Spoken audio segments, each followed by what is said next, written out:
दोस्तों, आज हम आपको एक ऐसे तालाब के बारे में बताएंगे जो लंकापति रावण के मूत्र से बना है। पर सोचने वाली बात है कि ऐसा अशुद्ध तालाब धरती पर बना कैसे। आइए जानते हैं इसका रहस्य। झारखंड के देवघर में स्थित 12 ज्योतिर्लिंगों में से एक बाबा बैद्यनाथ ज्योतिर्लिंग है। अपनी धार्मिक मान्यताओं के चलते काफी प्रचलित है। कहते हैं ये 9वां ज्योतिर्लिंग है और इसकी स्थापना स्वयं भगवान विष्णु ने की थी। इसी मंदिर के पास ही एक तालाब है जिसमें सभी श्रद्धालु स्नान करने के बाद बाबा भोलेनाथ को जल चढ़ाते हैं। और इसी तालाब के पास में एक दूसरा तालाब है जिसमें स्नान आचमन तो दूर कोई उसे छूता तक नहीं है। ऐसा इसलिए क्योंकि वो लंकापति रावण के मूत्र से बना तालाब माना जाता है। कहते हैं जो उस तालाब के जल को छू भर लेता है उसे कई जन्मों का पाप लगता है और फिर उसे अपने उन पापों से जल्दी मुक्ति नहीं मिल पाती। पर सोचने वाली बात है कि क्या रावण ने सच में इतना मूत्र विसर्जन किया कि उससे एक तालाब बन गया। इस सवाल के जवाब के लिए आपको एक पौराणिक कथा जाननी होगी।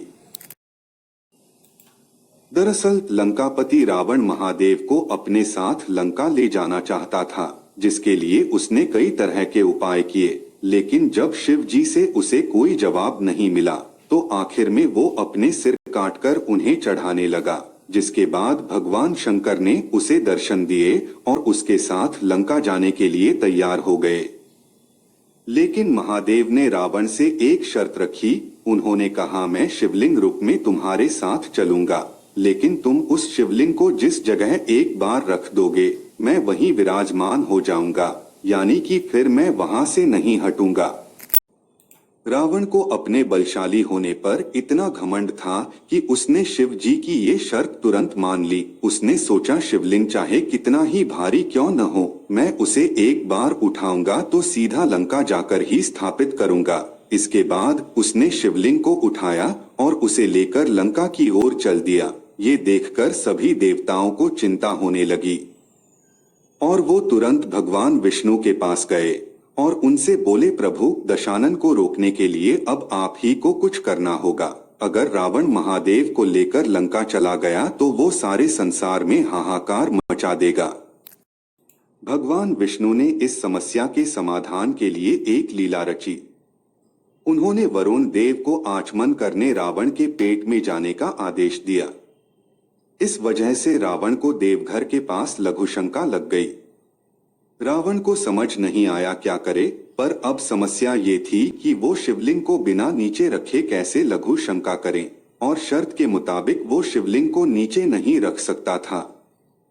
पर तभी उसे बैजू नाम का ग्वाला दिखाई दिया जो वहीं पास में खेल रहा था। उसने उस बालक को बुलाया और उससे विनती की कि कुछ समय के लिए वो इस शिवलिंग को अपने हाथों में थाम ले।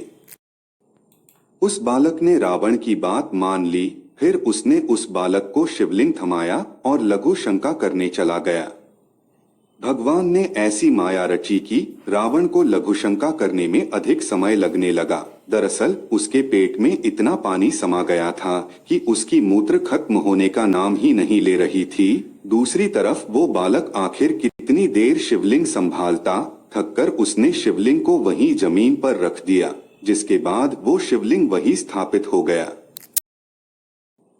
वैसे आपको बता दें, वो बालक कोई और नहीं बल्कि भगवान श्रीहरि विष्णु ही थे और ये सारी लीला उन्हीं की रचाई हुई थी।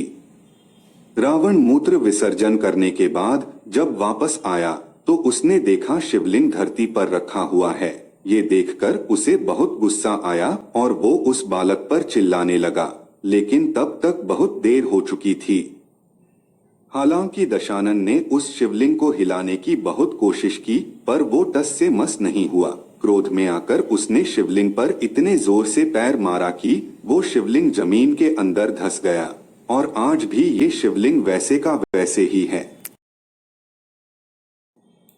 इस मंदिर की एक और खास बात है जो इसे बाकी शिव मंदिरों से अलग करती है, वो ये कि आमतौर पर शिव जी के मंदिर में उनके पास उनका त्रिशूल रहता है, लेकिन इस मंदिर में उनके पास त्रिशूल नहीं बल्कि पंचशूल है, जिसे महाशिवरात्रि के 2 दिन पहले उतारा जाता है और फिर महाशिवरात्रि के 1 दिन पहले पूरे विधि विधान के साथ उसकी पूजा अर्चना करके उसे वापस स्थापित कर दिया जाता है। कहते हैं इस प्रक्रिया के दौरान भगवान शंकर और माता पार्वती के गठबंधन को भी खोल दिया जाता है। तो दोस्तों, इस तरह बाबा बैद्यनाथ ज्योतिर्लिंग की स्थापना विष्णु जी के द्वारा हुई। आशा करते हैं ये कथा आपको पसंद आई होगी। तो कृपया हमारी चैनल मिथिकल टेल्स को लाइक, कमेंट, सब्सक्राइब और शेयर करें। धन्यवाद।